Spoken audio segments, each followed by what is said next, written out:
attitude like a young O'Shea with an AK. Okay, don't you tell these motherfuckers that my name is O'Shea. It's the Nation of Podcation Daily Podcast. I'm O'Shea. Make sure you guys hit that like and subscribe button. Hip hop superstar, and it is what it is. Podcast host Cameron tells all about the Locks versus Dipset Verzuz. Now, as we all know, back during the pandemic, the Verzuz kept us connected to hip hop. We got some of the best shows. We got 20 songs from artist A, 20 songs from artist B, and they go heads up. One of the best things that happened to us during the pandemic, we got to see some epic battles. We got to see Snoop versus DMX. We got to see Escape versus SWB. We got to see the Locks versus Dipset. We got to see Redman versus Method Man. We got to see the Isley Brothers versus Earth, Wind, and Fire, just to name a few. So these were some of the best verses that was out there. It kept us connected. Hey, and that's one thing I really think that we should try to revisit is trying to get the verses back, man. Having a concert with two of the best artists of that time and then just letting them go song for song. Hey, that was a moment for hip hop. Anyway, in this recent interview, Cameron tells how the whole thing went down, how it came about, what it was like to lose to Jadakiss and the Locks. Let's take a look at this clip from Killer Cam as he explains. First and foremost, let me say this. I don't like losing, never. I never like losing. But if I had to lose to anybody and still live with it and not be that mad or be upset about it, it's the Locks. Them is my brothers. Those are my niggas. Like, you know, they got on probably a year before me. It's them and Mace that got on, then I got on. So those is my niggas, and that was well-deserved, man, because I think the Locks don't get a lot of credit. That's big facts. The Locks is one of the best groups to ever do it. When folks talk about best groups of all time, you hear a lot of Wu-Tang, you hear some Bone Thugs, you hear some NWA, hey, you hear a whole bunch of different things. You rarely hear the Locks, but the Locks is one of the best groups to do it of all time. They was with Bad Boy back in the day, with Biggie. Hey, they did their own thing after they left Bad Boy. Each artist has their own solo album. So shout out to the Locks. Shout out to Jadakiss, Sheik, and Styles P. Some of the most underrated artists in the game. Let's tune back in. That they deserve, man. So if I had to lose to anybody and be like, oh, well, it's them niggas. Kiss, Styles, Sheik. They deserve that, man. Shout out to DY, Rough Riders, all related. They're my big brothers, too. Now, back to the question, the verses, how it came about and how it went down. We about to go on tour. Dipset and the Locks. I'm negotiating the deal. The deal is at $1.5 million right now. I'm talking about like if it was today. Right. I think it was 1.5, 1.8. And we was only in like 10 cities. So I'm like, they said, Cam, we gonna balloon the show up to 25, 30 cities. It could go anywhere from $3 to $4 million. I said, cool.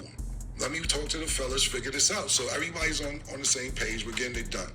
Cool. Then the Verzuz situation come out of nowhere, probably 2 weeks after this. So Jim is like, yo, let's do the Verzuz. Let's do the Verzuz. And I'm like, nah, Jim, we got money on the line. How much they... You know Cam's all about that bag. Now, I know Jim Jones is too, but you know Cam's really about that bag too. Let's tune back in. Talking about. And it really wasn't a money play at first. It wasn't even about no fucking money.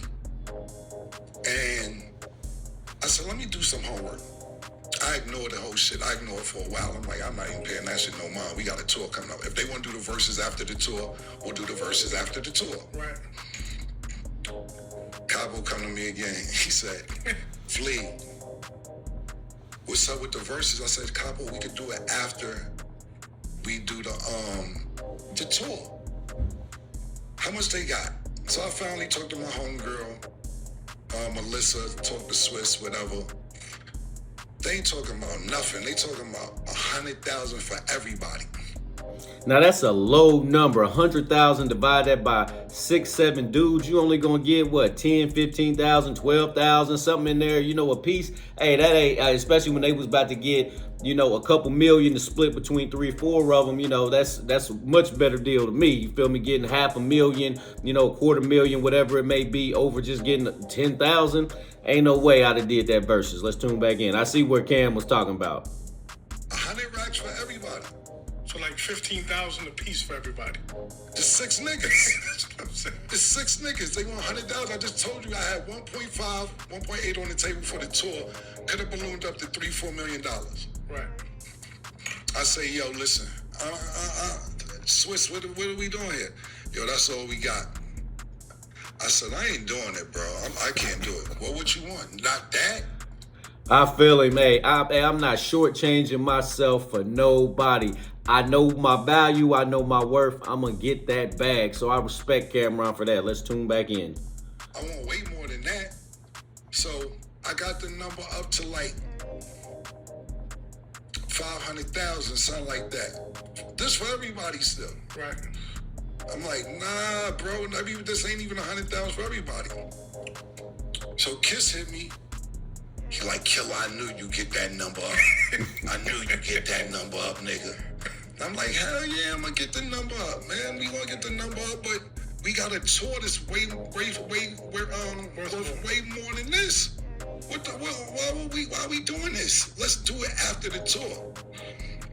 So Capo like, Canvas in Madison Square Garden, they have a fight that night. The camera's gonna be set up. This, that, and the third. They can't do it another time.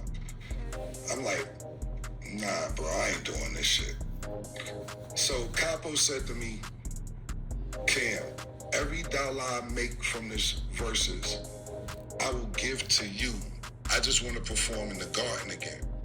Wow. Now, shout out to Jim Jones. He don't get enough credit. Hey, Jim Jones is a real soldier. He's a real team player. Shout out to Jim Jones, man. Hey, to give up all your bag just to make a moment for hip-hop, I can respect that. I know Cam didn't take his bag, but at the same time, hey, you can respect that to try to make things happen, man. Take the less bag just to try to make everybody happy and make everything work out, especially because that was a moment for the culture. Let's tune back in.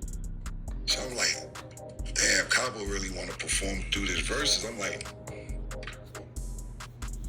if he wanted to give up all the money he making, that mean he really want to do this. Right. All right, fuck it, let's do it. All right, now I got to start negotiating with Triller, whatever the fuck. Triller. I got to start calling them because I'm like, if this nigga want to give up all this money, I'm not going to take Cabo money, but that's how bad he wanted to do it. So I call Swiss, I call Triller people, I can't remember their name, my homegirl Melissa worked for them. And I ran the number up. Now I ain't gonna tell you what they got.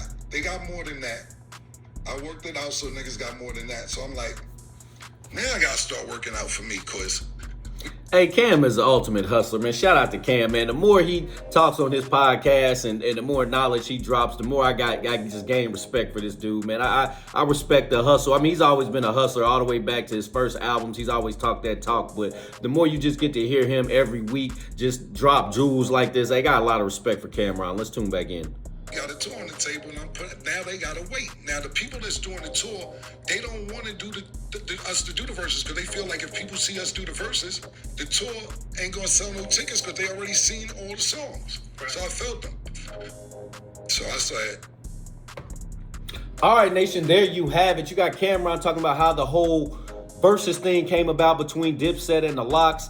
He talks about how he ran that bag up. Now, like I said, you got to have a lot of respect for Cameron, man. He's outside running the bag up for the Locks and the Dipset so everybody gets comfortable. Because that original bag, that 10 to 12K a piece, hey, come on, that's almost like a slap in the face. That's like that Mike Tyson, Jake Paul slap in the face, man. It's just... that ain't gonna work. So I respect Cameron for getting that bag up, and I respect him for not taking his boy's money, because you know a lot of dudes out here is grimy, like, oh, you giving up your bag? Well, bet I'll take your bag and then we can go ahead and run it. Jim Jones would have been out there performing for free. So you gotta have mad respect for Cameron. Hey, he's one of the best to ever do it. Still got it, and love the podcast. Nation, what do you think about Cameron's comments on the Locks versus Dipset Verzuz? What do you think about Cameron's comments on losing to the Locks? What do you think about his comments on running that bag up so everybody could get a nice payday? Nation, let me know in the comment section down below. Make sure you all hit that like and subscribe button on your way out. Peace. O'Shea and I have been kicking it strong for a minute now. O'Shea doesn't drink. He doesn't smoke. O'Shea is a professional model. Attitude like a young O'Shea with an AK. Okay, don't you tell these motherfuckers that my name is O'Shea.